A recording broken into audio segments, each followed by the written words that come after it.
Hello students, मैं यश जौहरी आपका स्वागत करता हूं इस चैनल में। आज हम बहुत ही इंटरेस्टिंग चैप्टर आपके साथ डिस्कस करने वाले हैं जिसका नाम है एटम्स, आयंस एंड मॉलिक्यूल्स। जैसा कि हम जानते हैं कि matter is made up of very small particles called atoms. तो बहुत सारे साइंटिस्ट हुए जिन्होंने केमिकल रिएक्शंस के दौरान बहुत एक्सपेरिमेंटल लॉज को फॉर्मुलेट किया और देखते देखते उनके माइंड में एक आइडिया आया कि एटम एक स्मॉलेस्ट पार्टिकल है हमारे मैटर का, जिसकी वजह से हमारे डाल्टन्स एटॉमिक थ्योरी का डेवलपमेंट हुआ।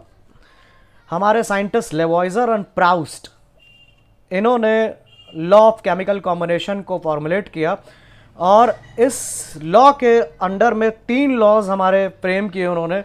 Law of conservation of mass, law of constant proportion and law of multiple proportion. तो जिसमें कि लॉ ऑफ मल्टीपल प्रपोर्शन हम लोग नेक्स्ट क्लास हायर क्लासेस में पढ़ेंगे। अभी हम जो डिस्कस करेंगे वो आपके साथ law of conservation of mass और लॉ ऑफ कांस्टेंट प्रपोर्शन। तो लॉ ऑफ कंजर्वेशन ऑफ मास,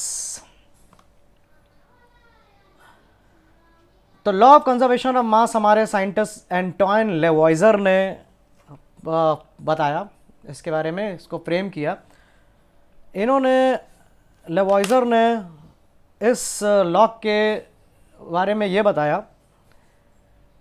कि एक इन्होंने कोनिकल फ्लास्क लिया, जैसा कि आपको फिगर में दिखाई पड़ रहा है, और इन्होंने इसको थ्रेड से होल्ड कर दिया है और इस थ्रेड से एक टेस्ट ट्यूब गई हुई है जिसमें सोडियम सल्फेट सॉल्यूशन रखा हुआ है हमारा।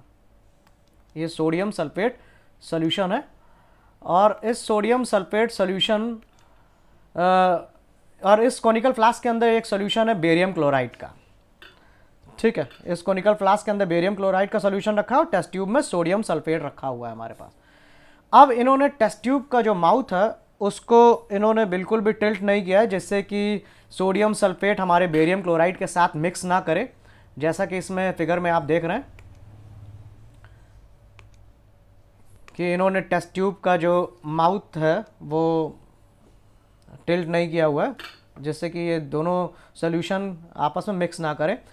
मगर जैसे ही हम इस कॉर्क को रिमूव करते हैं तो हम ये देखते हैं कि sodium sulphate barium chloride solution के साथ मिक्स कर गया।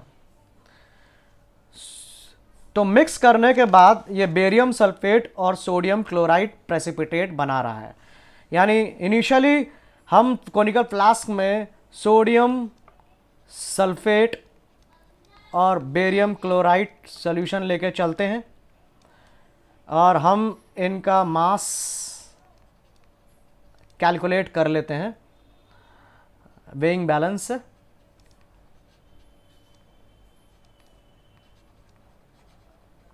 और जैसे ही केमिकल रिएक्शन होता है तो हमारा प्रोडक्ट बनता है बेरियम सल्फेट प्लस NaCl, और हम यहाँ पे भी इनका मास कैलकुलेट कर लेंगे वेइंग बैलेंस से। ये हमारा रिएक्टेंट्स हो गए sodium sulphate and barium chloride, और बेरियम सल्फेट एंड NaCl हमारा प्रोडक्ट हो गया। बेरियम सल्फेट का हमारा वाइट प्रेसिपिटेट बनता है और हम यहाँ पे भी मास को मेजर कर लेंगे।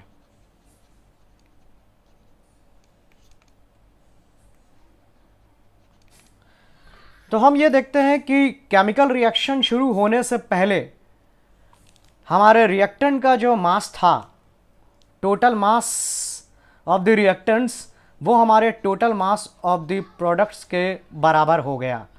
Total mass of reactants is equal to the total mass of products. इसका मतलब ओवरऑल हम ये देखते हैं कि there is no change in mass in chemical reaction. यानी केमिकल रिएक्शन के वक्त हमारे जितना हमने मास रिएक्टेंट का लिया हुआ था उतना ही मास हमारा प्रोडक्ट का भी निकल के आएगा।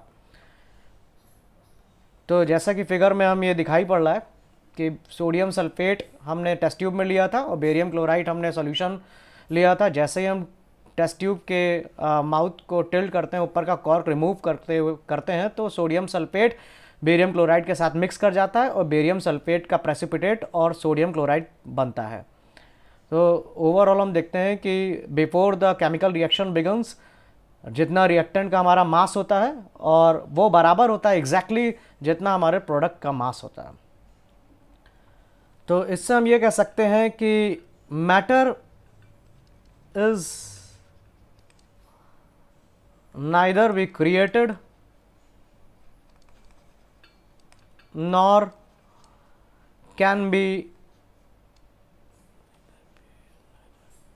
neither be created nor can be destroyed in a chemical reaction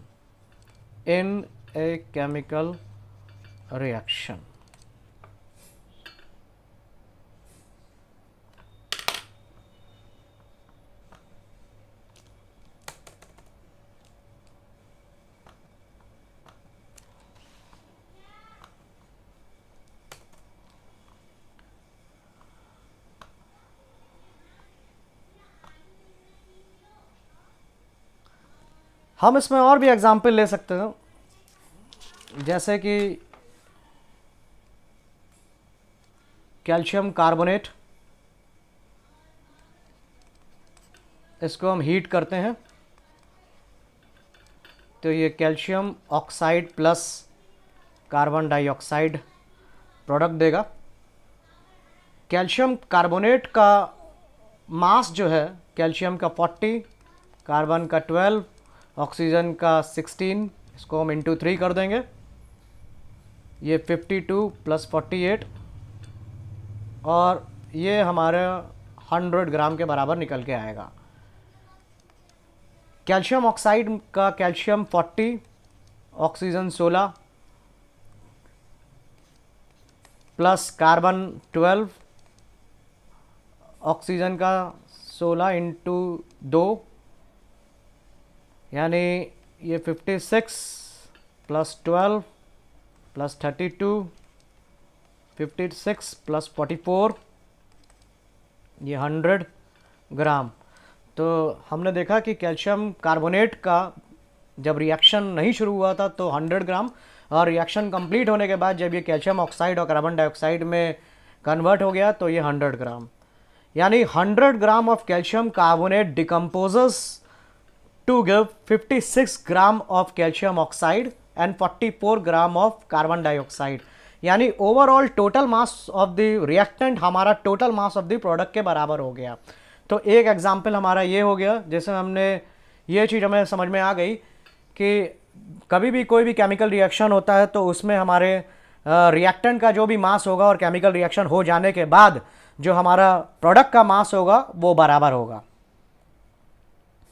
अभी थोड़ी देर पहले जब हमने आपको एक एक्सपेरिमेंट कराया था बेरियम क्लोराइड और सोडियम सल्फेट का एग्जाम्पल 1, तो हमने इसमें आपके जो केमिकल रिएक्शन कराया था तो हमने इसमें वेट मेजर किया तो बेरियम क्लोराइड का जो मास निकल के आया था वो 20.8 ग्राम और Na2SO4 का 14.2 ग्राम।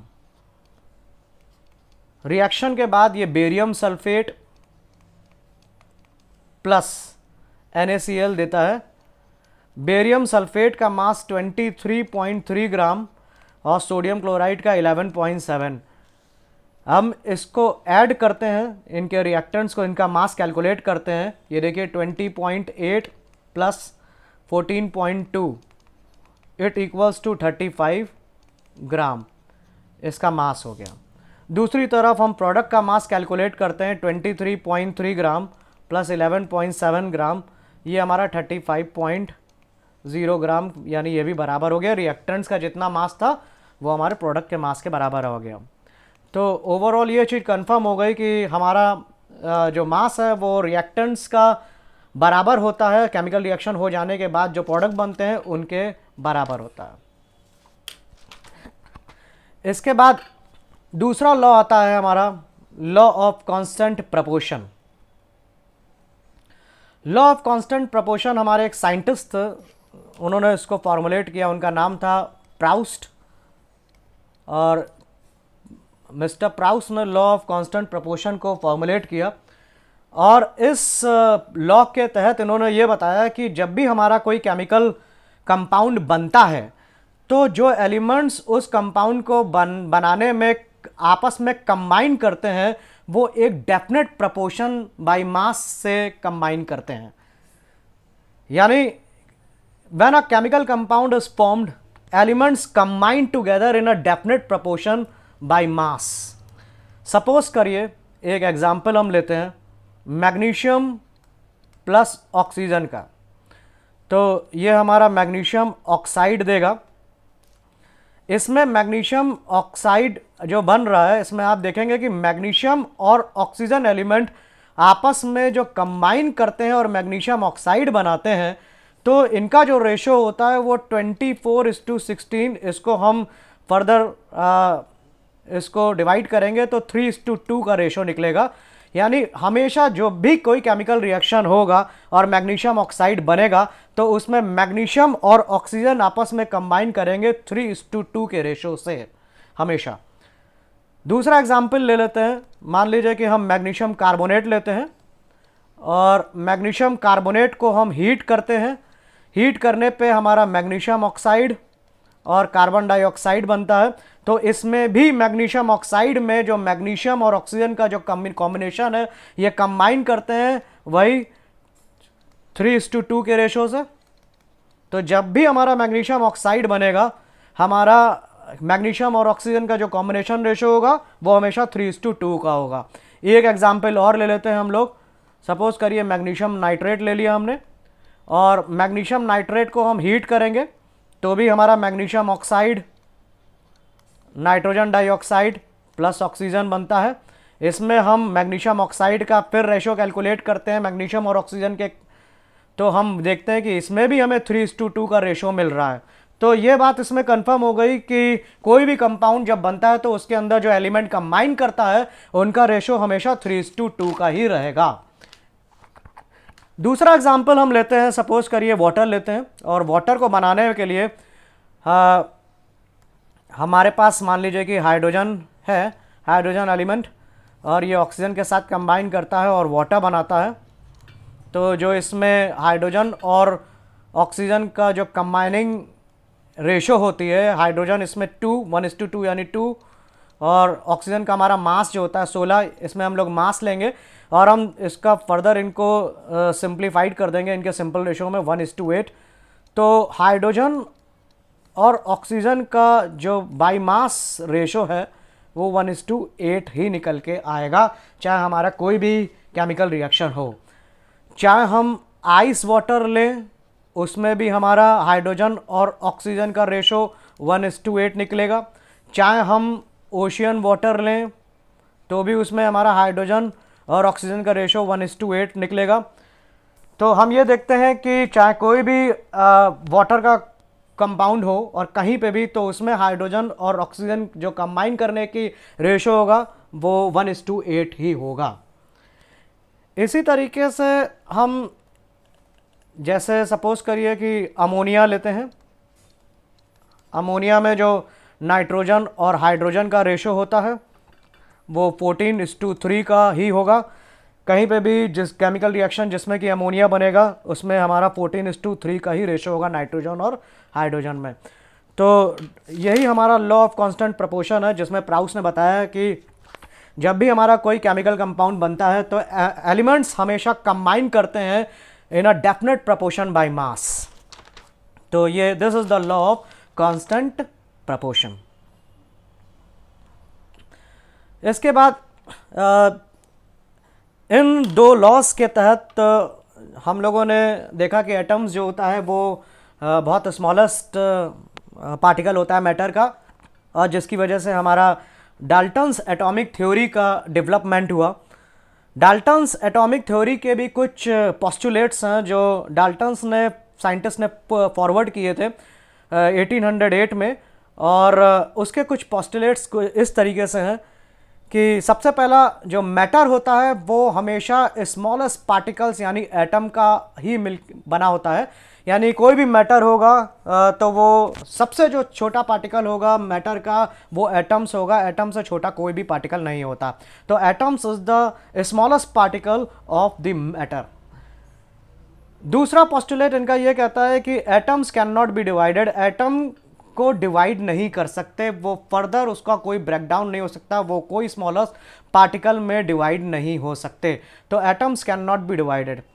एटम्स को ना ही हम क्रिएट कर सकते हैं ना ही हम डिस्ट्रॉय कर सकते हैं। ये एक फॉर्म से दूसरे फॉर्म में इसका मास चेंज हो जाता है, इसके मास पे कोई चेंज नहीं आता है, कांस्टेंट रहता है। ये ना क्रिएट हो सकता ना डिस्ट्रॉय हो सकता, ओवरऑल मास जो होता है वो कांस्टेंट रहता है। फोर्थ पोस्टुलेट ये कहता है कि एटम्स के कई तरीके के होते हैं एटम्स। फिफ्थ पोस्टुलेट्स है कि एटम्स जो होते हैं गिवन एलिमेंट के they are identical in every respect. उनका मास सेम होता है, साइज सेम होता है, केमिकल प्रॉपर्टीज भी सेम होती है। डिफरेंट एलिमेंट्स के जो एटम्स होते हैं उनके मास, साइज और केमिकल प्रॉपर्टीज डिफरेंट होती है। कंपाउंड में, केमिकल कंपाउंड में जो एटम्स होते हैं उनके नंबर ऑफ एटम्स फिक्स होते हैं। जैसे सपोज करिए कि हम कैल्शियम कार्बोनेट लेते हैं, तो इस कैल्शियम कार्बोनेट में हमारा एटम कैल्शियम का एक ही होगा, कार्बन का हमारे एक एटम होंगे और ऑक्सीजन के 3 एटम होंगे। जब एक एटम कैल्शियम का और एक एटम कैल्शियम का, कार्बन का और 3 एटम ऑक्सीजन के कंबाइन करते हैं तब हमारा एक केमिकल कंपाउंड कैल्शियम कार्बोनेट तैयार होता है, बनता है। केमिकल कॉम्बिनेशन के वक्त atoms of the different element they combine in a whole number to form these compounds. कभी कभी एलिमेंट्स एक दूसरे से कंबाइन करके एक पूरा सिंगल होल नंबर एक कंपाउंड बनाता है।